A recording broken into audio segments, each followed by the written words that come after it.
عید سعید غدیر کی مناسبت پر رہبر معظم حضرت آیت اللہ العظمہ سید علی خامنہئی کا اہم خطاب 13 اکتوبر 2014 مکمل اردو ترجمہ اور ڈبنگ کے ساتھ۔ بسم اللہ الرحمن الرحیم، الحمد للہ رب العالمین،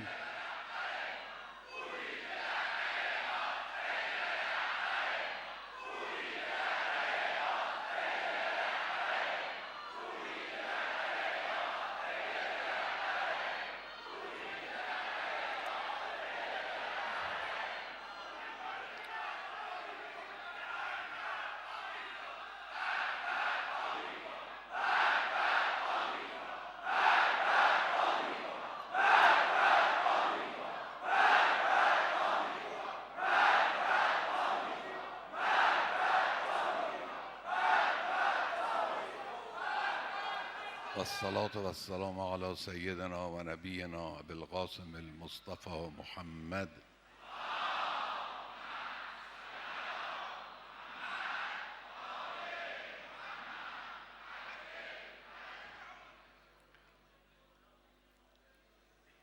وآله الطيبين الطاهرين المعصومين سيما بقية الله في الأرضين۔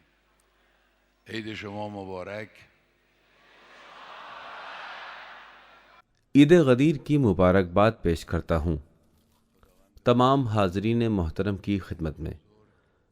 تمام خواہران و برادران گرامی، باعظمت ملت ایران، دنیا بھر کے اہل تشیع، بلکہ ان تمام افراد کو جو اسلام کے معرفت افزا حقائق اور اس باشرف دین کے معارف سے آشنائی پا کر محظوظ ہوتے ہیں اور لذت محسوس کرتے ہیں، تمام حاضرین محترم کو خوش آمدید کہتا ہوں۔ خاص طور پر ان بہن بھائیوں کو جو دور دراز کے علاقوں سے تشریف لائے ہیں اور اپنی آمد سے اس حسینیے کی رونق کو بڑھایا ہے۔ غدیر کے تعلق سے چند باتیں عرض کروں گا اور کچھ نکات ان فرائض کے سلسلے میں بیان کروں گا جو غدیر کے موضوع، غدیر کے اس مسئلے اور غدیر سے وابستہ معارف کے علم کی بنیاد پر ہمارے اوپر عائد ہوتے ہیں اور جن پر توجہ دینا ہمارے لیے لازمی ہے۔ تاریخ اسلام میں غدیر کا مسئلہ بے حد اہمیت کا حامل مسئلہ ہے۔ پہلی بات تو یہ ہے کہ اس فیصلہ کن اور حیرت انگیز واقعے کے رونما ہونے اور اس ارشاد نبوی کو من کنت مولاہ فہذا علی مولاہ صرف شیعہ راویوں نے نقل نہیں کیا ہے، بلکہ اس کا شمار مسلمہ حقائق میں ہے۔ جن لوگوں نے بھی کوئی اشکال پیش کیا ہے، کوئی اختلاف رائے ظاہر کی ہے، انہوں نے اس بارے میں کوئی شبہ ظاہر نہیں کیا کہ یہ جملہ پیغمبر نے ارشاد فرمایا تھا یا نہیں، بلکہ ان لوگوں نے اس جملے کی تعویل کرنے اور اس کی الگ توجیہ پیش کرنے کی کوشش کی ہے۔ خود اس واقعے کا رونما ہونا ایک مسلمہ تاریخی اور اسلامی حقیقت ہے۔ فکر و معرفت کے میدان کے نو واردوں کے اذہان میں اس جملے کے معنی کے تعلق سے جو سوالات اور اشکالات ہیں، وہ باتیں وہی ہیں جو 1000 سال قبل کہی گئیں اور بزرگ علماء کرام نے ان کے جوابات بھی دیے ہیں۔ خود اس واقعے کے رونما ہونے کے بارے میں اور رسول اکرم صلی اللہ علیہ وآلہ وسلم کے اس جملے کے معنی کے بارے میں شک و تردد کی کوئی گنجائش نہیں چھوڑی۔ رسول اکرم نے لوگوں سے سوال کیا کہ الست اولی بکم من انفسکم۔ یہ در حقیقت قرآن کی اس آیہ کریمہ کی جانب اشارہ ہے جس میں ارشاد رب العزت ہے النبی اولی بالمؤمنین من انفسہم۔ اس کے بعد یہ جملہ ارشاد فرمایا من کنت مولاہ فہذا علی مولاہ۔ تو اس واقعے کے سلسلے میں کسی بھی شک و تردید کی گنجائش نہیں ہے۔ اس پرمغز تاریخ ساز اور انتہائی باعظمت جملے کے معنی و مفہوم کے بارے میں یہ بیان کیا جانا چاہیے کہ امیر المومنین امام علی علیہ السلام کو خلافت و امامت کے عہدے پر منسوب کیے جانے اور وصی پیغمبر مقرر کیے جانے کے علاوہ کہ جو اس جملے کا مشہور اور رائج مفہوم ہے، ایک اور مفہوم بھی اس جملے میں مضمر ہے جس کی طرف سے غافل نہیں ہونا چاہیے، اور وہ ہے امامت کے حکومتی امور اور سیاسی مسائل پر اسلام کی توجہ اور اسلام کے نقطۂ نگاہ سے اس مسئلے کی اہمیت و کلیدی حیثیت۔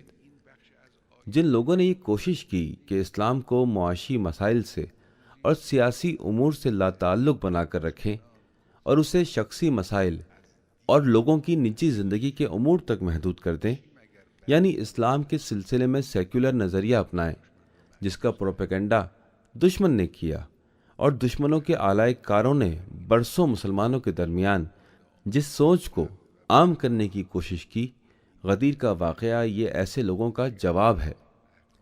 پیغمبر اکرم صلی اللہ علیہ وآلہ وسلم نے اس حساس موقع پر اپنی زندگی کے آخری مہینوں میں اللہ تعالیٰ کے حکم سے ایک اساسی اور فیصلہ کن مسئلے کو بیان کیا، اور وہ مسئلہ یہ تھا کہ پیغمبر اکرم کا زمانہ گزر جانے کے بعد آنے والے دور کے لیے حاکم اور امیر المومنین کا تعین، یہ تعین صرف روحانی اور معنوی پہلوؤں تک محدود نہیں تھا، بلکہ یہ کہنا چاہیے کہ روحانی و معنوی پہلوؤں کے لیے کسی تقرری اور امام منسوب کیے جانے کا کوئی تصور نہیں ہے۔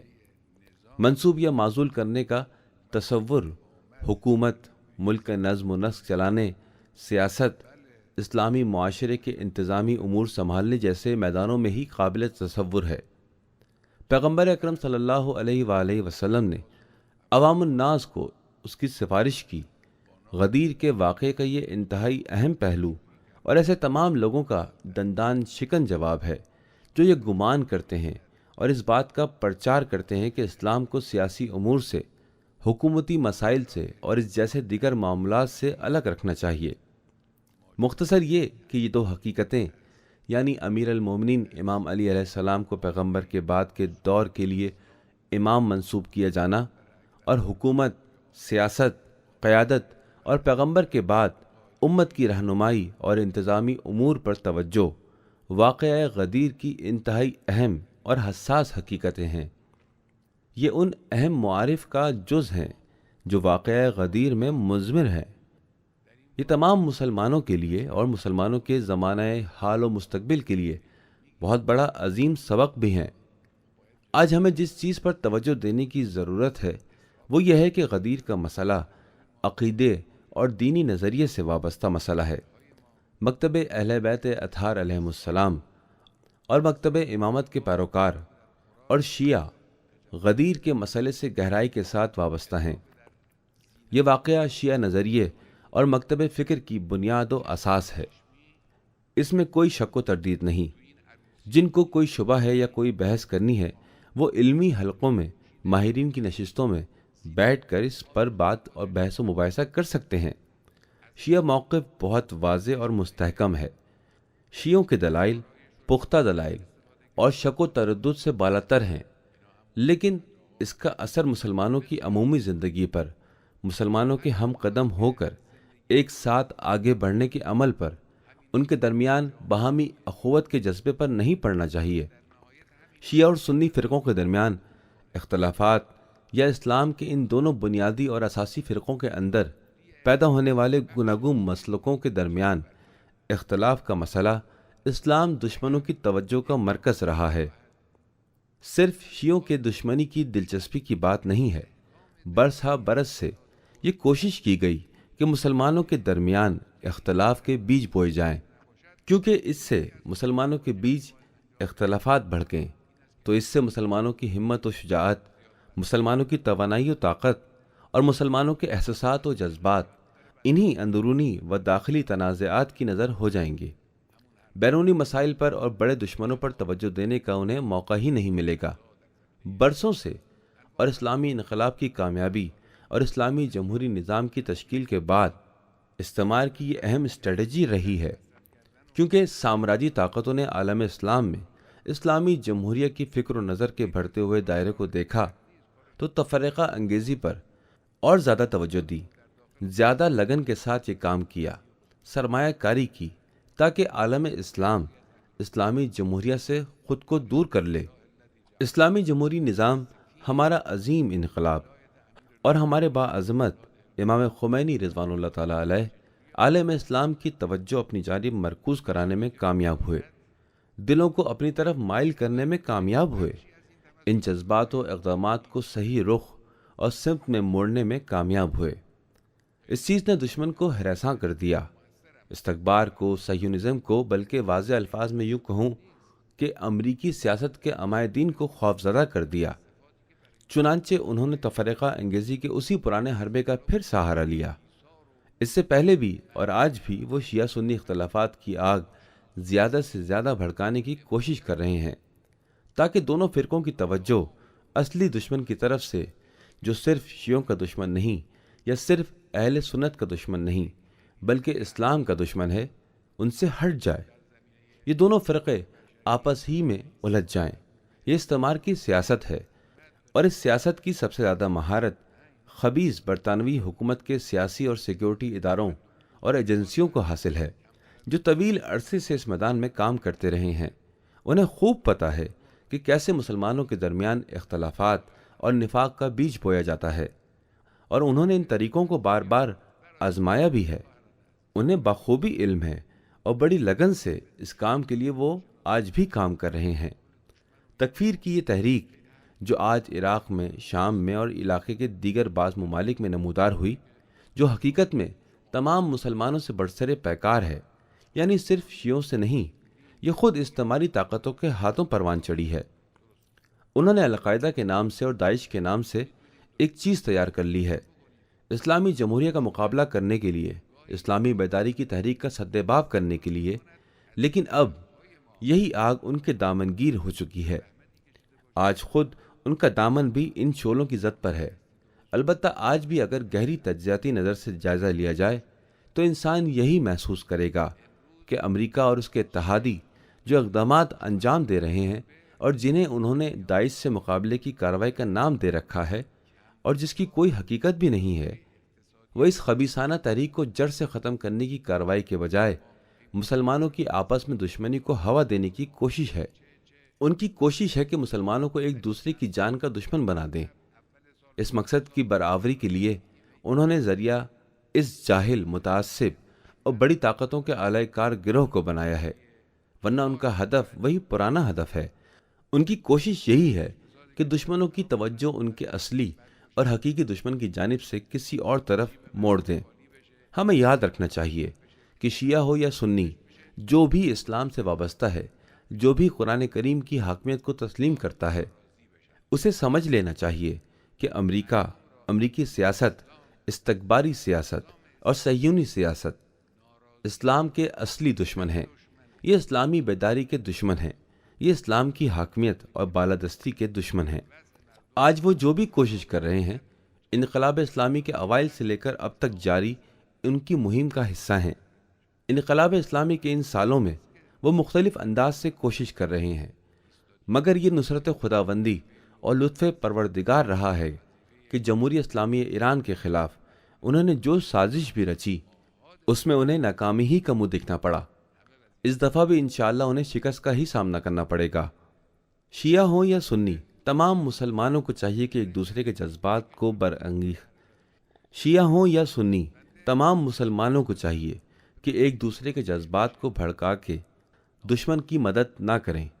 شیعوں کو چاہیے کہ ذہن نشین کر لیں کہ اگر شیعہ سنی اختلافات اور تنازعات کو بھڑکایا گیا تو دونوں فرقوں کے مشترکہ دشمن اور اصلی دشمن کو اس کا فائدہ پہنچے گا، اور دشمن کو یہ موقع ہرگز نہ دیں۔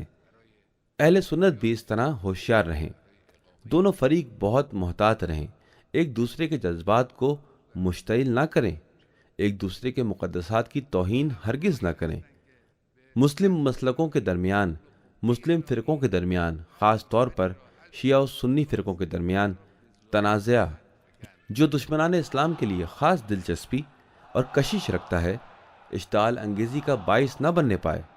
اس نقطے پر سب توجہ دیں۔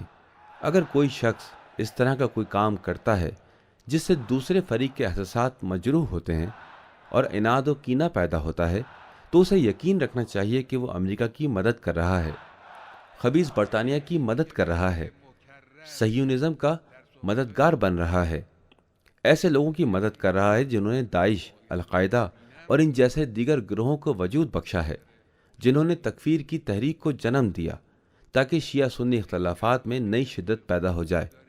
آج اسلامی وحدت و اتحاد، اسلامی اخوت و بھائی چارگی، اسلامی یگانگت، یکجہتی تمام اسلامی معاشروں کا انتہائی اہم اور لازمی فریضہ ہے۔ اس فریضے کے تئیں سب کو پابند رہنا چاہیے۔ البتہ اسلامی جمہوریہ ایران کے نظام کے زیر سایہ زندگی بسر کرنے والے مومن بابصیرت اور آگاہ مسلمان اپنے فریضے سے بخوبی آشنا ہیں۔ ہم امید کرتے ہیں کہ یہاں بھی اور دیگر جگہوں پر بھی وہ اپنے فرائض پر عمل کریں گے۔ اللہ تعالیٰ آپ سب کو کامیاب کرے اور آپ سب کو اور عالم اسلام کو عید غدیر کی برکتوں سے بہرہ مند فرمائے۔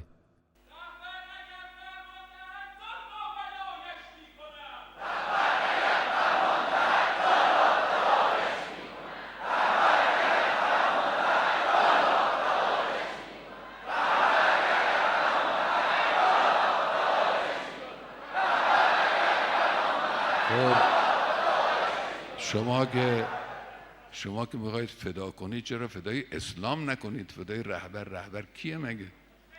فدای اسلام، فدای این راه، فدای اهداف.